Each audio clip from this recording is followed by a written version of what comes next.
My husband had been secretly seeing my sister for 2 years. She got pregnant by him. I found out accidentally through their messages. I said nothing. I just texted my sister, "Come for dinner on Friday." When she walked in, "Good day, dear listeners. It's Diana again. I'm glad you're here with me. Please like this video and listen to my story till the end, and let me know which city you're listening from.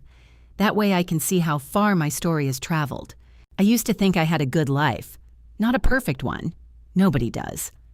But a solid, honest, American kind of good. A house in a quiet suburb of Columbus, Ohio, with a porch I actually used. A husband named Daniel who coached weekend soccer and made decent coffee. A career I'd built from nothing. 12 years as a hospital administrator, the kind of job that exhausts you and fills you at the same time. And my sister Claire, who lived 20 minutes away and had been my closest friend since we were girls sharing a bedroom in our parents' house in Cincinnati. That's the before. I need you to see it clearly, because everything I'm about to tell you happened inside that life, underneath it while I was busy living it. Daniel and I had been married for 9 years. We weren't one of those couples who finish each other's sentences, but we were steady. We had a rhythm. Dinners on weeknights, hikes on Saturdays, the kind of companionable silence that I'd always taken for contentment. Looking back, I wonder now, was it ever really contentment? Or was I just too tired to look closely? Claire was 34, 2 years younger than me. She was the kind of woman men noticed. Long dark hair, easy laugh, the sort of energy that fills a room without trying. She'd had a string of relationships that never quite worked out, and over the years, I'd listened to every one of them unravel. I made her tea. I drove her home when she cried. I was her person. That's what she called me. "You're my person, Meg." The first sign came in the fall, about 18 months before everything broke open. I came home early from a conference in Cincinnati. A pipe had burst at the hotel, and they'd sent us home a day ahead. I remember pulling into the driveway and noticing Claire's car parked 2 houses down, which struck me as odd. She usually parked right in front. I didn't think much of it then. Daniel said she'd stop by to drop off a book she'd borrowed. Claire confirmed it the next time I saw her, laughing lightly. I didn't want to block your neighbor's mailbox. Small, ordinary, forgettable. Except I found myself remembering it later, when other small things started to accumulate. Daniel began checking his phone differently. Not more often, but differently. He'd angle the screen away or set it face down, which he'd never done before. When I asked if everything was okay at work, he said yes, just a difficult project, and kissed me on the cheek in a way that felt practiced. Claire, meanwhile, started canceling our Thursday lunches. Once, twice, then a third time. She was always apologetic, always had a reason, but the reasons started to feel like stage props. Plausible, but hollow. Then there was the night in February. I'd woken up at 2 in the morning. I've always been a light sleeper. And Daniel wasn't in bed. I found him in the kitchen, standing at the window in the dark, phone to his ear. He ended the call the moment he heard me on the stairs. "Just couldn't sleep," he said. "Work stuff. Go back to bed." I did. I shouldn't have, but I did. By March, I had a feeling. Not proof, not even a real suspicion yet. More like a cold draft under a door you can't quite locate. Something was off. Something in my own house had shifted without my permission. The morning I found out, truly found out, was a Tuesday in April. Daniel had left his phone on the kitchen counter while he showered. I wasn't snooping. I want to be precise about that. The screen lit up with a message notification, and I saw Claire's name, and then I saw the first 4 words of the message before the screen went dark again. 4 words were enough. I didn't pick up the phone. I stood very still in my kitchen, in my house, in my life, and I let those 4 words rearrange everything I thought I knew. The coffee was still brewing. A bird was singing outside the window. The ordinary world was going on as if nothing had ended. I poured myself a cup of coffee. I sat down, and I thought very clearly with a steadiness that surprised me, I need to know everything before I do anything. That evening, while Daniel watched television and Claire texted me a heart emoji for no particular reason, I sent my sister a simple message: "Come for dinner Friday." She replied in 30 seconds. "Of course. Can't wait. Should I bring wine?" "No," I typed, "just come." The 4 days between Tuesday and Friday were the longest of my life. Not because I was falling apart, I wasn't, and that scared me almost as much as what I'd seen on that screen, but because I had to continue being myself while something inside me had gone completely still. I went to work. I answered emails. I sat in a budget meeting on Wednesday morning and gave notes on a staffing proposal, and nobody in that conference room could have guessed that my entire interior life had been reduced to a single, cold, repeating question: how long?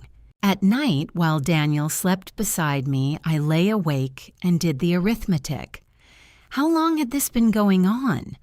I thought about the parked car 2 houses down, the face-down phone, the February night at the kitchen window, the canceled lunches. I thought about Claire at our last family Christmas, how she'd touched Daniel's arm when she laughed at something he said, and how I had registered it for half a second and then dismissed it as nothing because you don't suspect your sister. You don't. That's the deal. I thought about what I stood to lose. The house, we'd bought it together. Both our names on the mortgage. My financial life was intertwined with Daniel's in the way that 9 years of marriage makes inevitable. Joint accounts, shared investments, a retirement fund, tax filings going back nearly a decade. We didn't have children, which was either a mercy or a wound depending on the hour. But we had a life that was legally and practically entangled in ways that would take years to unravel, if I decided to unravel them. And then there was Claire. My sister, the person I had called from the hospital parking lot after a hard shift, the person who had held my hand at our mother's funeral, the person who had called me her person. I sat with the grief of that for exactly 1 night. Wednesday into Thursday, I let myself feel it, all of it, the betrayal and the loss, and the particular horror of realizing that 2 people you loved had chosen each other over you repeatedly, for God knows how long, and smiled at you across dinner tables while they did it. I cried in the shower Thursday morning, quietly, with the water running hot. Then I stopped. I stopped because I understood something. Grief was a luxury I couldn't afford yet. Not until I knew the full shape of what had happened. And I needed to know not just for my own sanity, but because knowledge was protection. Knowledge was the only weapon that couldn't be taken from me before I was ready to use it. So I made a plan. The first version of it, rough and provisional, sketched out in my head during the drive to work Thursday morning. Step 1, confirm what I suspected. The glimpse of the text message wasn't enough. I needed something concrete, something undeniable, something that couldn't be explained away. Step 2, understand the legal landscape before I moved. I had a friend from college, Patricia Reeves, who'd become a family law attorney in Columbus. We had lunch twice a year and stayed close in the way that good friendships survive distance. I hadn't yet called her, but I knew I would. Step 3, say nothing to Daniel or Claire until I was ready. Nothing that would alert them. Nothing that would give them time to coordinate a story, or move assets, or disappear evidence. The dinner Friday was step 1. Not a confrontation, not yet. An observation. I wanted to watch them in the same room. I wanted to see what I had been too trusting to see before. I realized, approaching my own marriage the way I approached a hospital budget crisis. Systematically, without panic, looking for where the real damage was before deciding how to respond. Maybe that sounds cold. Maybe it was. But coldness was the only thing keeping me functional, and functional was what I needed to be. Friday came. I made pasta. A recipe Daniel loved, one I'd made 100 times. I set the table for 3. I opened a bottle of wine but poured myself only water. I needed to be clear. When the doorbell rang at 7, I dried my hands on a dish towel and walked to the door. I remember thinking, look at her face when she sees him. Look at his face when she walks in. I opened the door. Claire stood on the porch in a yellow blouse, holding a bottle of wine she'd brought despite my instructions. She was smiling the way she always smiled, wide and easy and warm. I smiled back. I let her in. I hugged her. And over her shoulder, I looked at my husband standing in the hallway. He had gone very still. The dinner lasted 2 hours and 20 minutes. I know because I watched the clock. Claire opened her wine. Daniel recovered himself quickly, too quickly, and moved into host mode, offering to take her jacket, asking about her drive over. They were careful. I saw that immediately. There was a studied casualness between them, a careful not touching that was, in its own way, more revealing than any accidental contact would have been. You don't work that hard to seem normal around someone unless normal requires effort. I watched. I asked Claire about her job. She did marketing for a mid-size software company. And I watched Daniel's eyes while she answered. I watched how Claire lifted her wine glass and then set it down without drinking much. I watched how, when she reached across the table for the bread, she pulled her sleeve down over her wrist in a small, unconscious gesture. I filed it all away. After dinner, I excused myself to check on something in the laundry room. A transparent excuse, but neither of them questioned it. I stood in the hallway just outside the kitchen doorway for 45 seconds. I heard almost nothing, a murmur, a single low word from Daniel that I couldn't make out, then silence. When I walked back in, they were both looking at their phones. Claire left by 9:30. She hugged me at the door and said it had been so good to see me. I hugged her back. I told her we'd do it again soon. When I turned around, Daniel was already at the sink washing dishes. His back was to me. I said I was tired and going up to bed. He said goodnight without turning around. I sat on the edge of our bed for a long time in the dark. The next morning, Saturday, Daniel went to his weekly soccer coaching session. He was gone by 8. I waited until his car turned the corner at the end of our street, and then I went into his home office. I wasn't looking for his phone. He always had that with him. But Daniel was a man who wrote things down.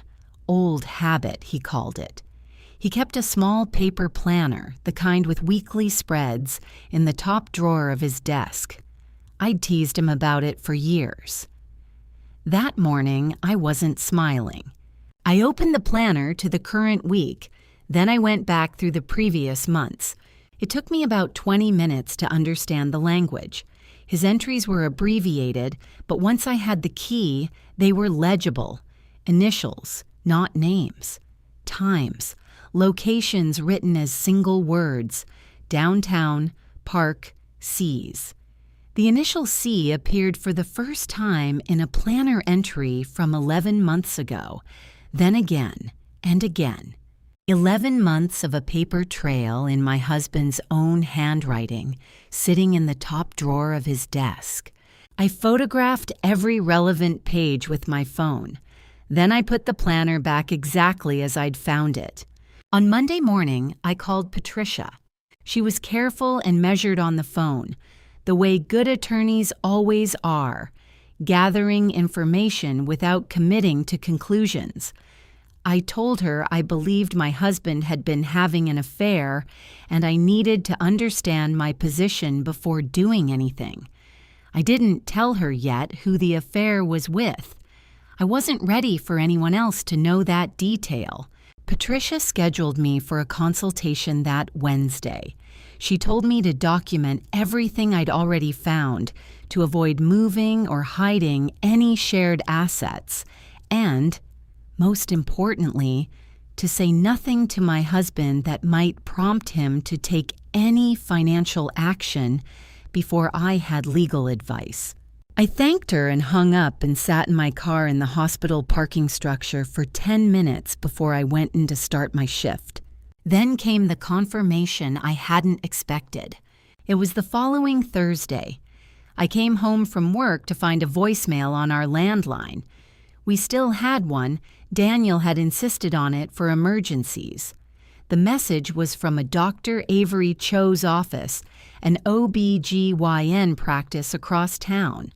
The message was brief, a reminder about an appointment for a Ms. Claire Hartwell, who had listed this number as an alternate contact.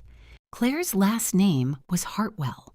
Her middle name was our mother's name, and she had listed our home landline as a backup number for her OB/GYN. I played the message 3 times. Then I sat down on the kitchen floor, the actual floor, because my legs had stopped working for a moment. She was pregnant, or trying to become pregnant, or had just found out. The voicemail didn't specify, but the OB/GYN appointment, the careful not drinking at dinner, the sleeve pulled over her wrist, it all connected now with a horrible, precise clarity. My sister was pregnant, and the father was my husband, and I had been the last to know. I saved the voicemail. I sent myself the audio file by email, and then I called Patricia and left a message. I have more information. Can we move the Wednesday meeting up? Patricia moved our meeting to the following Monday.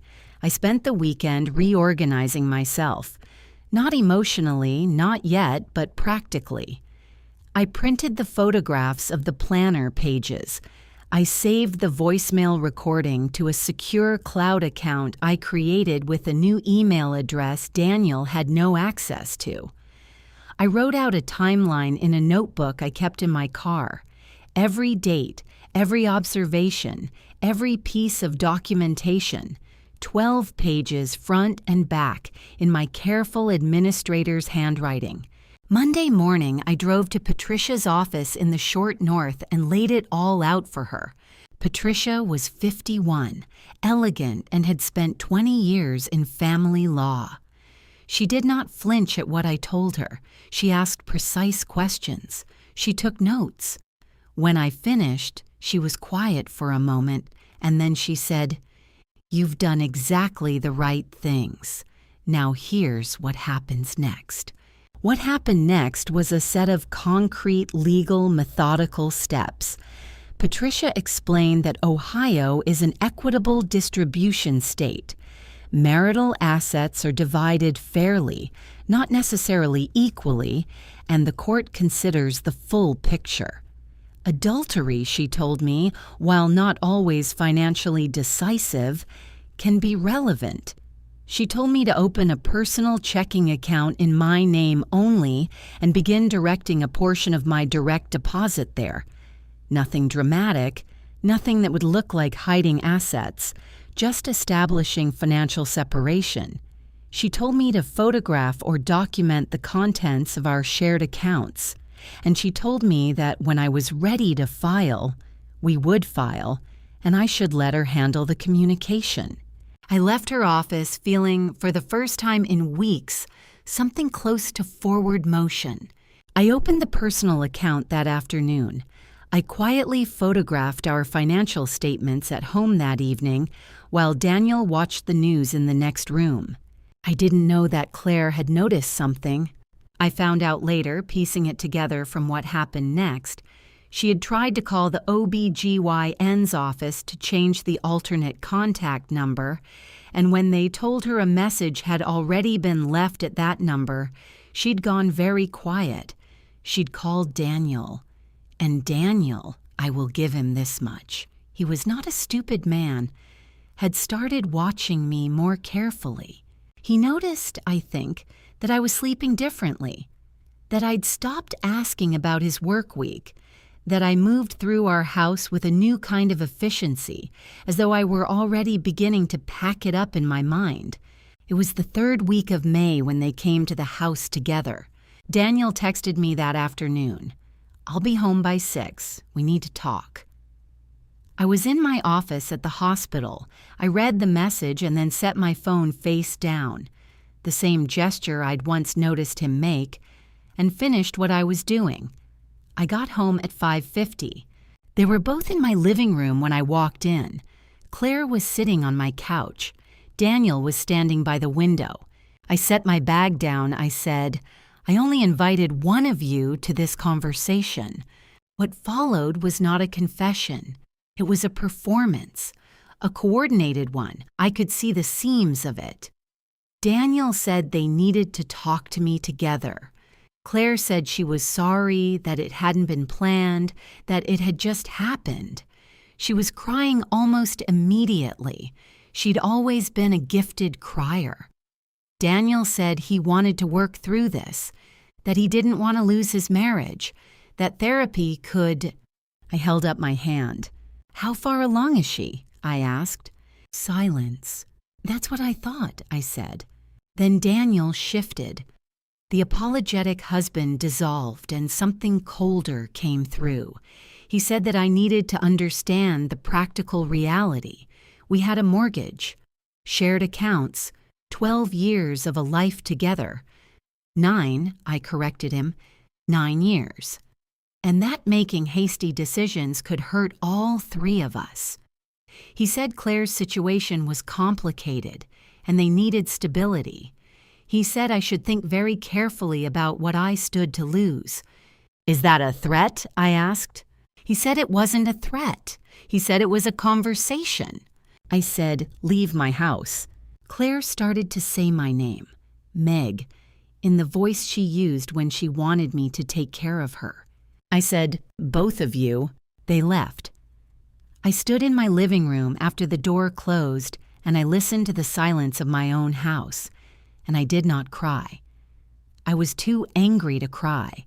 I was also, underneath the anger, something I hadn't expected. I was certain.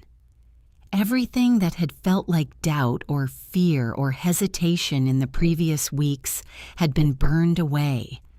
I knew exactly what I was doing and why I was doing it. But I was also tired in a way that went all the way down to the bone. I called Patricia that evening and told her what had happened. She told me to document the incident. Date, time, who was present, what was said. I did. Then she said, "Take a few days. You're doing everything right. Let them sit with it." I took 4 days.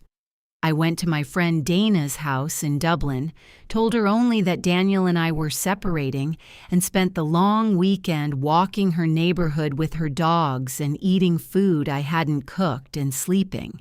Finally, without listening for footsteps. It helped. I came back steadier than I'd left.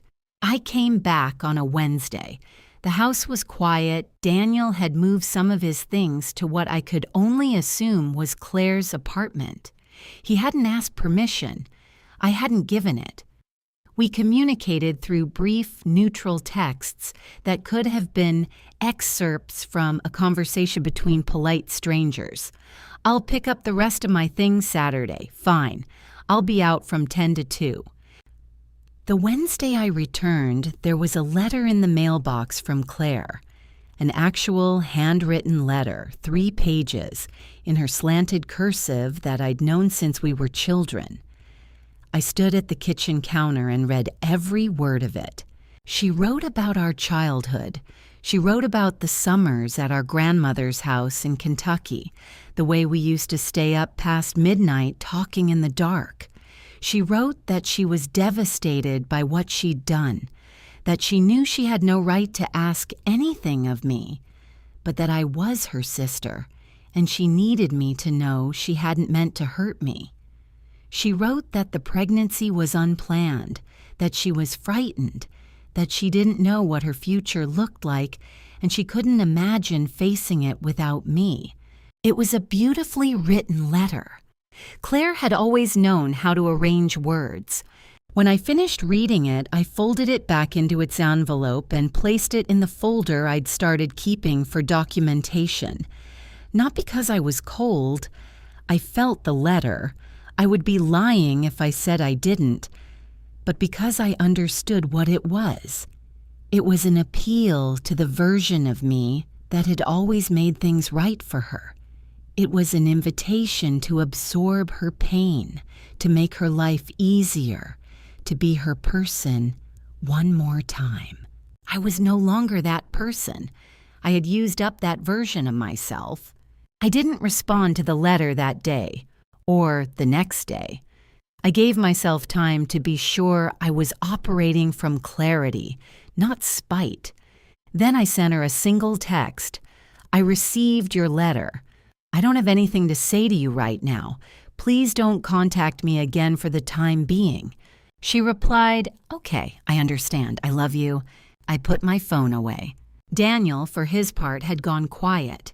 He'd collected his things on Saturday while I was out as agreed, and left no note, which was probably wise. He sent me a text that evening that said only, I hope we can find a way to do this without it getting ugly. I didn't respond. What struck me most during those days was the quality of my own silence. I had expected to feel more grief, more rage, more of the churning chaos I'd felt in the first week. Instead, I felt a kind of stillness that I can only describe as the feeling you get when you've made a decision so fully that the decision has settled into the body. I wasn't at peace. I was simply clear. The antagonists were watching, I knew, trying to gauge where I was, trying to understand what I was planning. That uncertainty, I suspected, was its own form of pressure on them. But I needed more than clarity. I needed people. I needed to stop carrying this alone. I called Dana on a Thursday evening and asked if she could come over.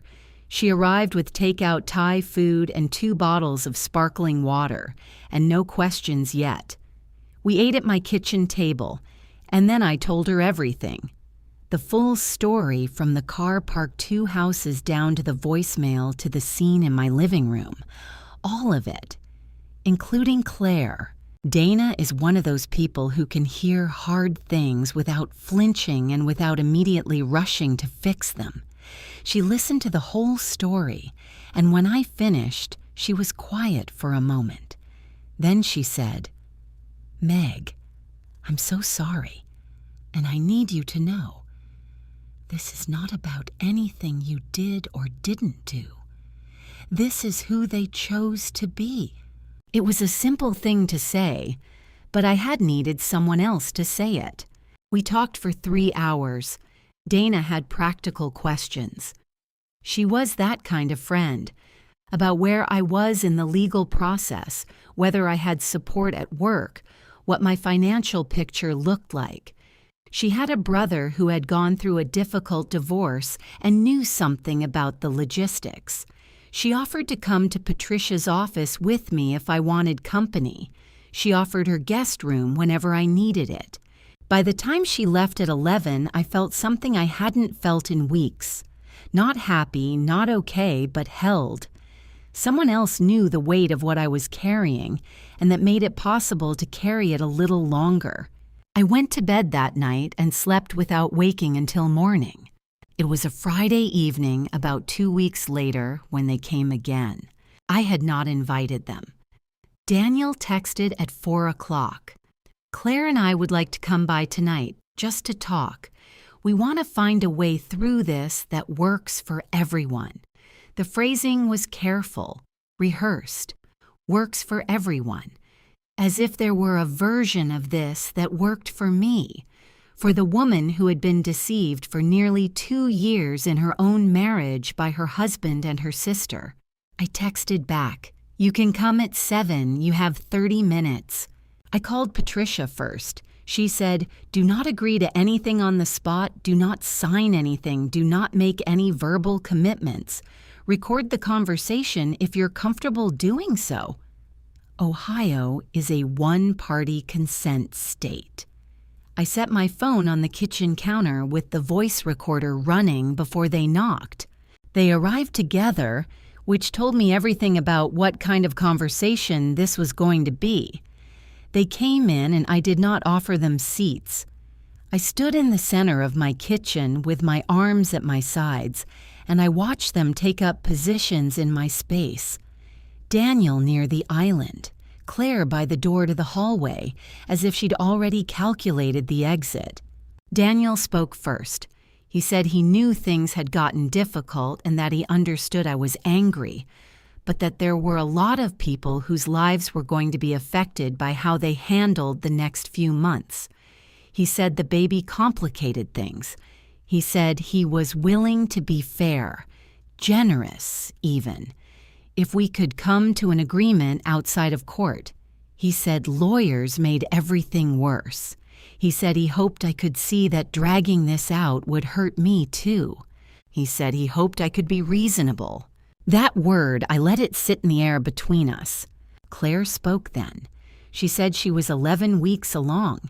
She said she was scared.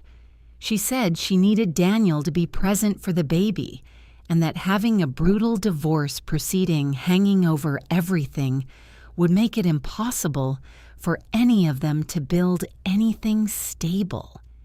She said, and this is the part I keep returning to, Meg, you've always been the strong one.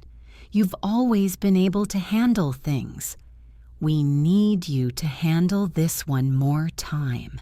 There it was, the architecture of every manipulation she'd ever run on me, laid bare in a single sentence. You've always been the strong one, which meant absorb this for us. Handle this one more time, which meant make yourself small so that we can expand. I said, what exactly are you asking me to do? Daniel said he wanted me to agree to mediation instead of litigation. He said he'd be fair with the assets. He pulled out a document, an actual printed document, and placed it on the kitchen counter in front of me. It was a proposed settlement agreement, 3 pages, clearly drawn up by an attorney who was not Patricia. You had that prepared before you came here, I said. We wanted to be organized, Claire said. I didn't touch the document. I said, you had an attorney draft a settlement that benefits you. You brought it to my home without warning, and you're presenting it as an act of goodwill. I paused. I want you both to hear this very clearly. I have an attorney. Any communication about settlement goes through her. You will not come to my home again without an invitation, and you will never again ask me to make myself smaller for your comfort. Daniel's face changed. The reasonable husband register dropped away, and I saw something harder underneath it. He said that if I wanted to take this to court, that was my choice, but that I should understand what litigation would look like. He said depositions were uncomfortable. He said that my financial life was going to be examined. He said the process had a way of complicating things for everyone. It was, dressed up in lawyer speak, a threat. Are you threatening me? I asked. He said he was being realistic. Claire put her hand on his arm. She looked at me with an expression I recognized as the one she used when she wanted me to feel sorry for her. Meg, please, she said. Don't do this to us. I walked to my front door and opened it. They left. Daniel's jaw was set tight. Claire looked back at me from the porch step with those wide eyes, and for 1 second, I felt something that was not sympathy but was the ghost of sympathy, the shape of where it used to live before she burned it down. Then I closed the door. I leaned my back against it in the hallway and stood there in the silence. My hands were not shaking, but my heart was going fast, and I recognized what that feeling was. It was fear, clean and honest. Fear of the cost of this. Fear of what they might do. Fear of the long road ahead. But here's what I've learned about fear. It has two places it can go. It can drive you backward, or it can become the fuel for something harder and more certain than anything you could have built without it. I felt it move through me, and then I felt it settle. And what it settled into was not panic. It was resolve. Colder and more complete than anything I'd felt yet. I picked up my phone and texted Patricia. They came tonight, brought a draft settlement. I recorded it. She replied within 5 minutes. Perfect. Send me the recording. We'll talk Monday. The deposition was scheduled for a Thursday in September, almost 5 months after Patricia and I had first sat down together. In those 5 months, the legal process had moved with its own quiet momentum. Patricia filed for divorce in June. Daniel retained an attorney, a man named Greer, who wore good suits and had a reputation for aggression. Greer sent 3 letters in July that were, in tone, if not in language, versions of the threat Daniel had made in my kitchen. My client is prepared to litigate fully. My client believes the marital estate was improperly assessed. My client requests. Patricia read each one and wrote back in the measured, slightly bored language of someone who has seen this many times. What Greer did not know, and what Daniel apparently had not thought to consider, was the paper planner. I had photographed every relevant page. Patricia had reviewed them. Her assessment was direct.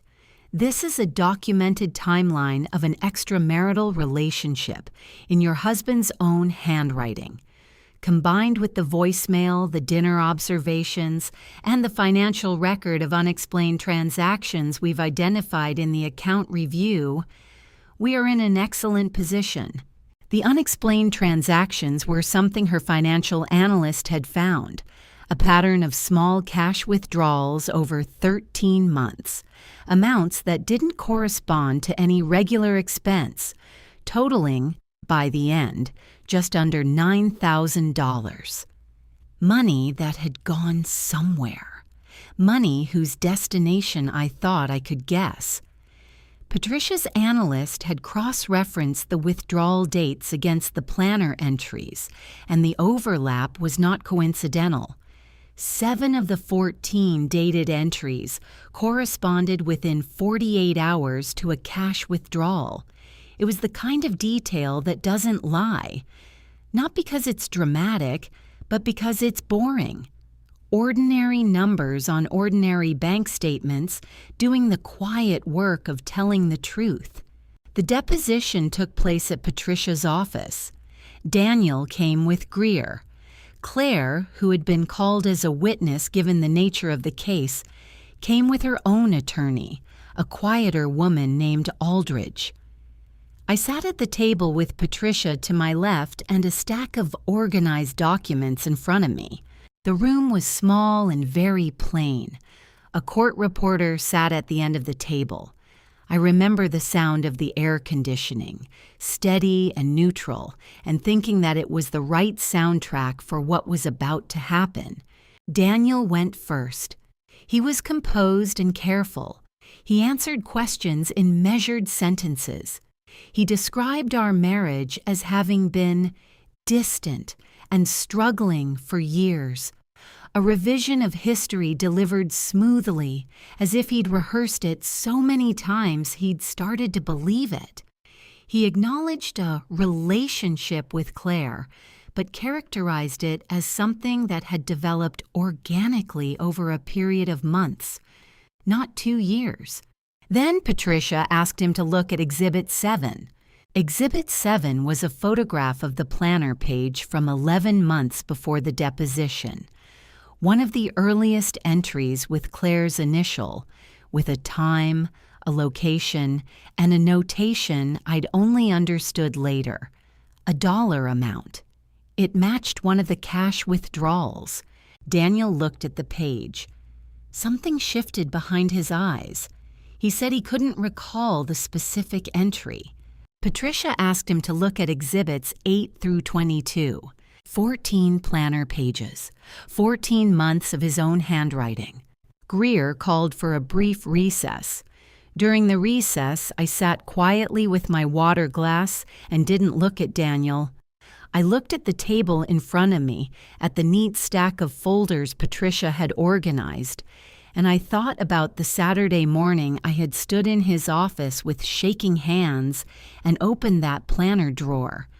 I thought about how alone I had been in that moment, and how different alone felt now, sitting in a room full of people whose job was to hold the truth in place. When the deposition resumed, Daniel's answers were shorter, more careful.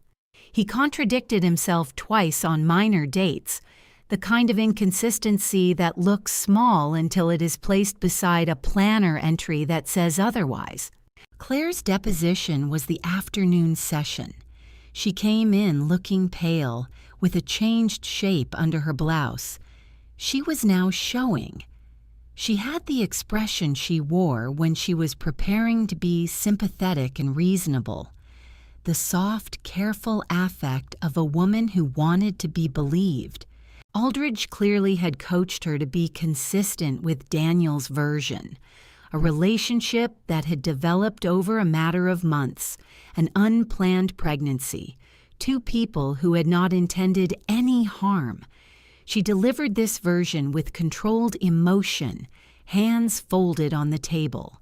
Then Patricia asked her a simple question. When did you first become romantically involved with Daniel Hartwell? Claire said, It was late last year, around October or November, I believe. Patricia said, I see. And to your knowledge, had Daniel ever been to your apartment before October of last year? Claire said no. Patricia placed a photograph on the table. It was a still from the building security camera footage of Claire's apartment complex. Footage Patricia's investigator had obtained, showing Daniel's car parked in Claire's designated space on a date 16 months before the deposition. The date was visible in the frame. The license plate was visible in the frame. Claire stared at the photograph. Aldridge asked for a moment. During the moment, the only sound in the room was the air conditioning and the faint scratch of the court reporter's machine, which had not paused. Claire looked up from the photograph. She looked across the table at me for the first time since the deposition had begun. And I want to be accurate here. I did not smile. I did not react. I looked back at her the way you look at a document you are reading for the last time before you file it away. She said, I may have misremembered the date. Patricia said, That's all for now. Outside, in the parking lot afterward, Patricia and I stood by her car in the September afternoon. She told me we were in an excellent position. She told me the contradictions in their testimony would be valuable. She told me the financial record, the planner, and the security footage together created a picture that a judge would find difficult to dismiss. I said, Good. She asked how I was doing. I thought about it for a moment. The afternoon light was doing something particular to the street. That late September gold that makes everything look a little like a photograph of itself. I noticed it, and then I noticed that I could notice it, which seemed like information about where I was. Then I said, I'm ready for this to be over. She nodded, not much longer. The divorce was finalized on a Monday in December, 4 days before Christmas. I had asked Patricia early in the process what a realistic outcome might look like, and she had given me the careful, qualified answer that good attorneys always give. It depends, but your position is strong. What strong turned out to mean, in practice, was this. I kept the house. Daniel's name came off the mortgage. He made a cash payment to buy out his share at a rate Patricia negotiated to reflect his contribution to the marital breakdown. The joint investment accounts were divided with me receiving 58%. The court having considered the documented cash withdrawals, the $9,000 that had, as I had guessed, gone to Claire over the course of their arrangement. The retirement funds were split. Daniel took his car and his personal belongings and a portion of the savings.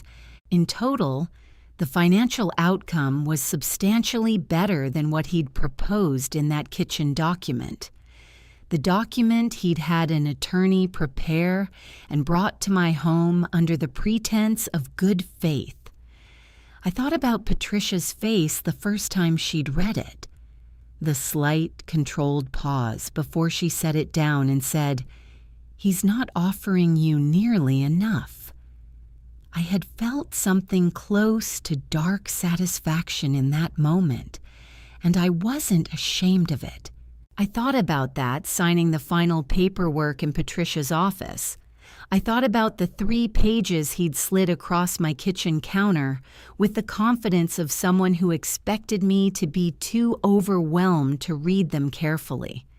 I thought about how much he had underestimated me, and how that underestimation had, in the end, cost him more than a fair settlement would have. There's a particular kind of mistake that people make when they assume that a composed person is a passive one. Daniel had seen me absorb things quietly for 9 years and concluded that quiet meant manageable. He was wrong. Quiet had meant that I was paying attention. Quiet had meant that when the moment came, I would know exactly what I was looking at. Patricia handed me a pen. I signed my name on the final page, Margaret Ann Calloway, returning to the name I'd used before the marriage. I watched the ink dry for a moment. Then I set the pen down. It didn't feel like victory, exactly. I want to be honest about that. It felt like the closing of something very heavy, like setting down a weight you've been carrying for so long that the absence of it is its own kind of adjustment. I was lighter, and lighter didn't always feel like relief. Sometimes it just felt like empty, and you had to learn to live in the empty until something else grew there. Patricia walked me to the elevator. At the door, she shook my hand and held it for a moment longer than necessary and said, "You handled this well, start to finish." It was a professional thing to say, but she meant it, and I received it. But I was out, and everything I'd built was intact. Daniel, I knew from Patricia, had moved into Claire's apartment. She was 7 months pregnant by the time the divorce was finalized. I knew through Dana, who knew things through the network of mutual acquaintances that exists in any mid-sized city, that Daniel had taken a lower position at a company across town, the fallout of some professional disruption I didn't have full details on and didn't particularly need. His reputation in our social circle, such as it was, had suffered in the way that reputations suffer when the truth of a situation becomes generally known. People in Columbus talk. They always have. And the story, once it was out, had the particular quality of stories that make people uncomfortable. It was too specific to dismiss and too human to sensationalize. People just knew, and knowing changed how they looked at him. Claire had taken leave from her job. Her apartment, our home landline, had been the detail that unraveled everything, and I've thought about that more than once. The small, careless mistake that pulled the thread. She had listed our landline because she had grown up in a family that kept a landline, because she had always thought of our home as a second home, because I suppose she'd allowed herself to get comfortable. Comfort is dangerous. I knew that now. On the afternoon the divorce was finalized, I drove home. My home, in my name, on my street, and I made myself dinner. Something good. Salmon with a sauce I'd been meaning to try. A glass of the good white wine I'd been saving for no particular occasion, and then decided this was occasion enough. I ate at my kitchen table with the lights on and the radio playing, and I didn't cry and I didn't feel triumphant and I didn't do anything dramatic. I just ate my dinner in my house and let the day be what it was. Before I went to bed, I went upstairs and stood at the window of the room that had been Daniel's office, which was now empty. I'd already made plans for the room. I was going to turn it into a proper reading room, bookshelves along 2 walls, a good chair. I could see it clearly in my mind. I'd been carrying the image of it for months, adding small details each time I returned to it. The lamp, the color of the walls, the specific silence of a room that belongs entirely to you. This is mine now, I thought. Not the room. I'd always owned the room. The life, the space, the mornings and evenings inside these walls. Mine. In the clearest, most uncomplicated sense. I went to bed and slept without waking. It's been just under 2 years since I signed those papers. The reading room is finished. 2 walls of bookshelves, a deep armchair the color of old burgundy, a lamp I found at an estate sale in Bexley. On Sunday mornings, I make coffee and I sit in that chair with whatever I'm reading, and the house is quiet in the way that only houses you've chosen for yourself can be quiet. My career moved forward. In March, about 15 months after the divorce, I was offered the deputy director position at the hospital, a role I'd been building toward for years. I took it. The salary increase was significant, enough to refinance the house on my own terms and clear the mortgage faster than Daniel and I had ever projected. I hired a good contractor to redo the kitchen, which I'd wanted to do for years, and Daniel had kept deferring. I started running again, which I'd stopped in my early 30s. I run 3 mornings a week now, early before the neighborhood is fully awake. It's become the thing that sets the day's tone for me. Not because of the exercise, though that's part of it, but because an hour of forward motion before anything else happens reminds me that I am the one setting the pace now. Dana remains one of my closest friends. I've told her more than once that the night she came over with Thai food and asked her precise, practical questions was one of the moments that held me together. She always waves me off. That's what she does. In the spring of last year, I started seeing someone, a man named Tom, whom I met through a colleague. He's a civil engineer, quietly funny, the kind of person who reads the same book 3 times because there's always more in it. We take things carefully. That's the word we both use. Carefully. We go to farmers markets on Saturday mornings. He knows the broad shape of what happened in my marriage. I've told him enough. He didn't make it a bigger deal than it needed to be, which was exactly the right response. I don't know exactly what I'm building with him yet, but I know that I'm building it with both eyes open, and that's different from what I had before. As for Daniel and Claire, I know what I know mostly through the unavoidable permeability of a shared city, through Dana's reports, and through my own occasional deliberate monitoring when I think it's useful to understand the landscape. Their daughter was born in March of that first year. A healthy baby, by all accounts. I felt something about that. I'm still not entirely sure what to call it. Not nothing, but not what I would have expected either. There is a child in the world now who is my sister's daughter and my former husband's daughter, and she is innocent of everything that happened, and I try to hold that clearly when I think about her. Daniel and Claire are together. Whether they are happy is harder to assess. What I know is that the apartment they moved into was not a step up from the life either of them had been living. Daniel's professional setback was real and slow to recover from. He'd been passed over for a promotion around the time the divorce proceedings became known to people in his industry, the way these things become known. He's working again, but not at the level he was. Claire went back to work after her leave, part-time at first.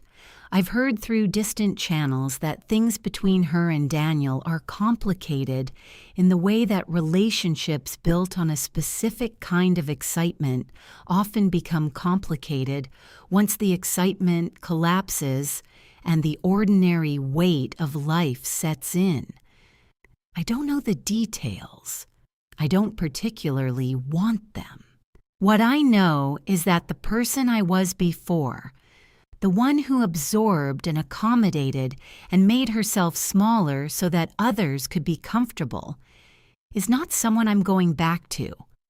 I learned, through the worst kind of lesson, what it costs to make yourself invisible in your own life. The cost is your own life. I do not hate my sister. I have found, to my own surprise, that the hatred burned away faster than I expected, leaving behind something more like a kind of distant sadness, the way you might feel about a country you once loved and no longer live in. We have not spoken. I don't know if we ever will. That door isn't closed by anger. It's closed by the simple fact that I don't know what would be on the other side of opening it, and what I have on this side is too valuable to risk. My mother, before she died, used to say, "Some people show you who they are slowly, and some people show you all at once. Either way, believe them." I believe them now. 2 years ago, I was standing in my kitchen reading 4 words on a stranger's phone screen. Today, I'm sitting in a reading room I built for myself, in a house that is entirely mine. The lesson isn't about revenge. It's about this. Never negotiate from fear. Never act before you're ready, and never make yourself smaller to protect someone else's comfort. Document everything. Trust carefully. Know your worth before anyone else tries to calculate it for you. So tell me, what would you have done in my place? Leave a comment. I read everyone. And thank you, genuinely, for listening.